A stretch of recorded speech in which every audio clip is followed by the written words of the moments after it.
नमस्कार, मैं हूं सुकृति रॉय चैटर्जी और बोल स्काई में आप सभी का स्वागत है। भारत में रमजान के महीने की शुरुआत मंगलवार को चांद निकलने के साथ ही हो गई है। देश भर के मुस्लिम समुदाय के लोगों ने अपना पहला रोजा 14 अप्रैल यानी कि कल से ही शुरू किया है। इस्लाम के मानने वाले हर बालिग शख्स पर रोजा फर्ज यानी जरूरी होता है। रमजान के इस पवित्र महीने में मुसलमान लोग रोज रोजा रखते हैं। इस दौरान सूरज निकलने से लेकर सूर्यास्त तक कुछ भी खाया पिया नहीं जाता। ऐसे में रोजा रखने में शिया और सुन्नी मुसलमान में किसी तरह के तौर तरीकों का कोई फर्क वैसे तो नहीं होता और बरेली में किसी तरह का कोई बड़ा अंतर है। हालांकि सहरी और इफ्तार के समय में जरूर दोनों ही संप्रदायों के मानने वालों में अंतर होता है। मिसाल के तौर पर सुन्नी मुसलमान अपना रोजा सूरज छिपने पर खोलते हैं, मतलब उस वक्त सूरज बिल्कुल दिखना नहीं चाहिए। वहीं शिया मुस्लिम आसमान में पूरी तरह अंधेरा होने तक इंतजार करते हैं और उसी के बाद रोजा खोलते हैं। सुन्नी मुस्लिम रोजा खोलकर मगरिब की नमाज पढ़ता है, जबकि शिया नमाज पढ़कर रोजा खोलता है।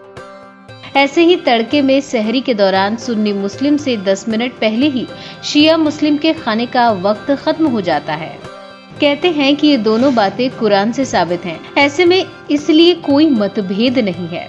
वहीं रमजान के महीने में एक खास नमाज पढ़ी जाती है जिसे तराबी कहते हैं। इस तराबी नमाज को सुन्नी समुदाय के लोग रात में ईशा की नमाज के बाद पढ़ते हैं, जबकि शिया समुदाय के लोग इस नमाज को नहीं पढ़ते। हालांकि सुन्नी समुदाय के बीच तराबी की नमाज के रकात को लेकर मतभेद है।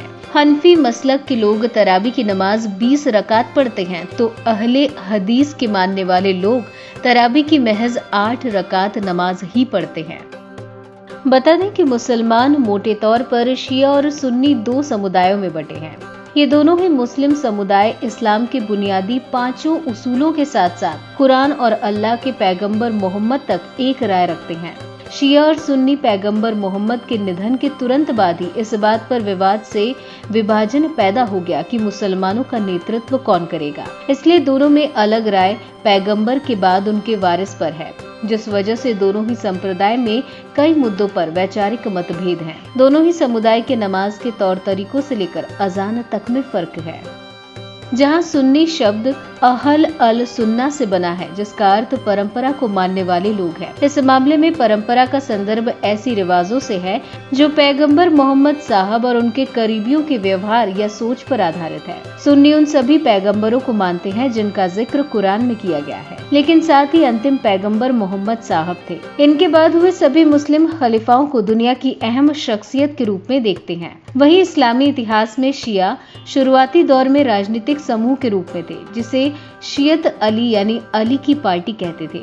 शियाओं का दावा है कि मुसलमानों का नेतृत्व करने का अधिकार हजरत अली और उनके वंशजों का ही है। अली पैगंबर मोहम्मद के दामाद थे और चचेरे भाई भी। इस्लाम में खिलाफत को लेकर ही हजरत अली और उनके दोनों बेटे हसन हुसैन शहीद हुए। हुसैन की मौत करबला के जंग में हुई, जबकि माना जाता है कि हसन को जहर दिया गया था। इन घटनाओं के कारण शियाओं में शहादत और मातम मनाने का महत्व है। सुन्नी मुस्लिम समुदाय के लोग कुरान, हदीस और पैगंबर को इस्लाम का मार्गदर्शक मानते हैं।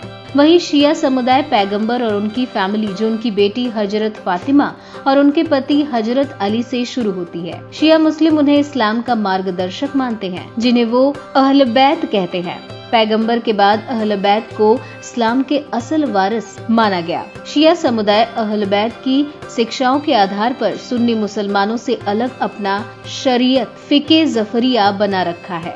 कुरान और फिके जफरिया के आधार पर ही शिया समुदाय सारे इस्लामिक क्रियाकलाप करते हैं। वहीं सुन्नी मुसलमान कुरान के साथ साथ तिरमिजी, बुखरी शरीफ, मुस्लिम, इब्ने माजा, मिस्कात, हदीस और पैगंबर मोहम्मद साहब के बताए बातों पर अपनी धार्मिक क्रियाकलाप करते हैं। उम्मीद करती हूँ कि आपको ये वीडियो पसंद आया होगा। वीडियो को लाइक और शेयर करें, साथ ही चैनल को सब्सक्राइब करना ना भूलें।